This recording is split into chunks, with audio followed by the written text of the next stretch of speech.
Hello viewers, আসসালামু আলাইকুম। আজকে আমরা দেখব আমাদের কম্পিউটারটা কিভাবে অত্যন্ত দ্রুতগতি সম্পন্ন কম্পিউটার হিসেবে রূপান্তর করা যায় এবং কিভাবে সি ড্রাইভটাকে খুব বেশি ফ্রি রাখা যায় যাতে করে কম্পিউটার খুব স্পিডে মুভমেন্ট করতে পারে। যেমনটা এখানে দেখা যাচ্ছে 54 GB ফ্রি আছে। যদি এরকম লাল দাগ হয়ে যায় তাহলে কম্পিউটারটা স্লো হয়ে যাবে।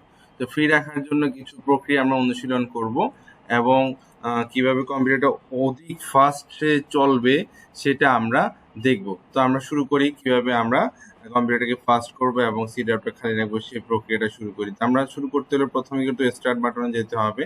সেখানে গিয়ে সার্চে রান দিতে হবে। রান দিয়ে রান যখন চলে আসবে সেখানে আমরা লিখে দিব রান আসার পরে আমরা দিব হচ্ছে টেম্প, টিইএমপি, টেম্প দিয়ে এন্টার দিব। টেম্প যে ফাইলগুলো আছে সেগুলো কন্ট্রোল এ দিয়ে সিলেক্ট করব এবং ডিলিট করব। Delete, continue.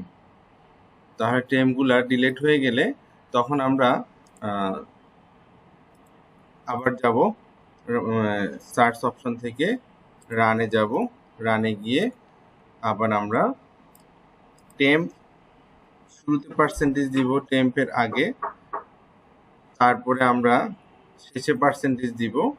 পার্সেন্টেজ দিয়ে আমরা কন্ট্রোল এ দিব, ডিলিট দিব। কন্ট্রোল এ ডিলিট দিয়ে সেটা ফ্রি করব।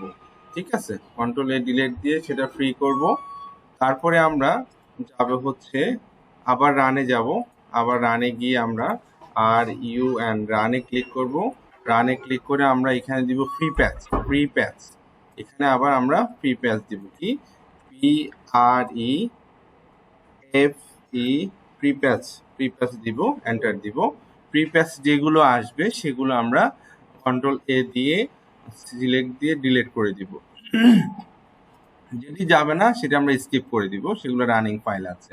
অনেক সময় সবগুলো ফাইল পুরোপুরি ডিলিট হয় না, কিছু কিছু ফাইল থেকে যায় যেগুলা রানিং অ্যাপ্লিকেশনের সাথে রিলেটেড, এই জন্য ডিলিট হয় না। তো ওটা সমস্যা নেই, তো আমরা ডিলিট করে দিব। তাহলে আমরা কি কি ডিলিট করলাম? টেম্প ফাইল ডিলিট করলাম, টেম্প পার্সেন্টেজ ডিলিট করলাম, ফ্রি প্যাচ ডিলিট করলাম। তারপর আমরা যেটা করব, মাই কম্পিউটার প্রপার্টিসে চলে যাব। মাই কম্পিউটার সি ড্রাইভের প্রপার্টিসে আসি। সি ড্রাইভের উপর রাইট মাউস ক্লিক করে প্রপার্টিসে যাব। প্রপার্টিস থেকে টুলসে যাব। টুলস থেকে আমরা অপটিমাইজেশনে ক্লিক করব। অপটিমাইজেশনে ক্লিক করে সি ড্রাইভটা সিলেক্ট করব। সি ড্রাইভটা সিলেক্ট করে আমরা অপটিমাইজেশনে ক্লিক করব। অপটিমাইজেশনে ক্লিক করার পরে অপটিমাইজেশন হয়ে গেছে, এই যে এখানে দেখা যাচ্ছে কারেন্ট স্ট্যাটাস ওকে। ঠিক আছে, তারপরে আমরা ক্লোজ করে দিব, তারপরে ওকে করব। তাহলে আমরা এই বিষয়গুলো বুঝতে পেরেছি। এরপরে আমরা যেটা করব, আবার সার্চ অপশনে যাব। সার্চ অপশনে গিয়ে আমরা দিব হচ্ছে disk clean, D I S K, CLEAN, clean, disk clean up দিলে তখন যেটা আসবে সেখানে আমরা ওকে দিব। যে উইন্ডোটা আসছে সেটাতে আমরা ওকে দিব। ওকে দেওয়ার পরে যখন আমরা দেখতে পাচ্ছি যে এখানে অনেকগুলো ফাইল এক্সটেনশন দেখা যাচ্ছে, যে সবগুলোতে আমরা টিক মার্ক দিয়ে দিব, এগুলো অপ্রয়োজনীয় জমা হচ্ছে। এগুলো আমরা সিলেক্ট করে ক্লিন আপ সিস্টেম, ওকে। এখান থেকে দেখা যাচ্ছে সব ক্লিন হয়ে যাচ্ছে, ক্লিন হয়ে গেল, যতটুকু যাওয়া পসিবল ততটুকু চলে গেল, সব ফ্রি হয়ে গেল, ওকে দিলাম। তারপরে ডিলিট করে দিলাম। এগুলা ডিলিট হলে কোনো সমস্যা নেই, এটা হচ্ছে ওয়েস্টেজের মতো, বর্জ্যের মতো। তো এগুলো আমরা নিয়মিত এই কাজগুলো করলে আমাদের কম্পিউটারটি ফাস্ট থাকবে।